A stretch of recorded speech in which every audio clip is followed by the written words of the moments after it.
আসসালামু আলাইকুম রহমতুল্লাহ।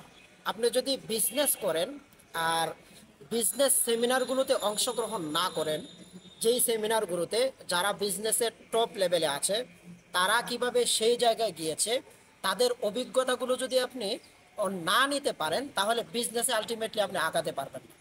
কারণ আপনি একা পরিশ্রম করে নিজে বুঝে অগ্রসর হওয়া এক জিনিস, আরেকটা হচ্ছে যারা এই লাইনে টপ লেভেলে আছে তাদের অভিজ্ঞতাগুলো আপনার ভিতরে ধারণ করে সেটাকে কেন্দ্র করে আপনার অগ্রসর হওয়া, এই দুইয়ের মধ্যে হাজারো পার্থক্য আছে।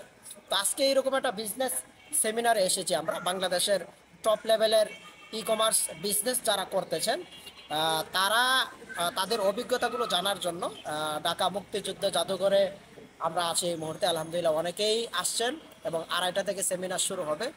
তো বিষয় হচ্ছে যে আপনাকে লার্নিং করতে হবে। 2024 একদম শেষ, 2025 কিন্তু শুরু। তো এই শুরু হওয়ার আগে নিজের সব কিছু গুছিয়ে আপনাকে প্রস্তুত হতে হবে। আপনার ভিতরে যত ধরনের কমফোর্ট জোনে থাকুক না কেন, যত বাধা প্রতিবন্ধকতায় থাকুক না কেন, আপনাকে জ্বলতে হবে। এখানে একটা জিনিস আমার কাছে খুব ভালো লাগছে, দেখেন পানির ভিতরে আগুন, দুইটা কিন্তু বিপরীত জিনিস, একটু খেয়াল করেন। আমরা যত কমফোর্ট জোন, যত বাধা প্রতিবন্ধকতার ভিতরে থাকি, এই বাধাগুলো হচ্ছে আমাদের এই ইয়ার মতো, পানির মতো। আর এই পানির ভিতরে আগুন জ্বলা যেরকম আমাদের কাছে অসম্ভব মনে হয়, কিন্তু আপনি যদি বাধাকে বাধা মনে না করেন, তাহলে ওই পাথরের যেরকম ফুল ফুটে পানির ভিতরে এরকম আগুন জ্বলে। আপনি যেই জায়গায় থাকেন আপনার ভিতরে আগুন জ্বালাইতে হবে। যদি আগুন জ্বালাইতে পারেন সব কিছুই সম্ভব। এবং 2025 সাল কিন্তু এআই এর মাধ্যমে আপনার বিজনেসকে গতিশীল করতে হবে। কীরকম গতিশীল?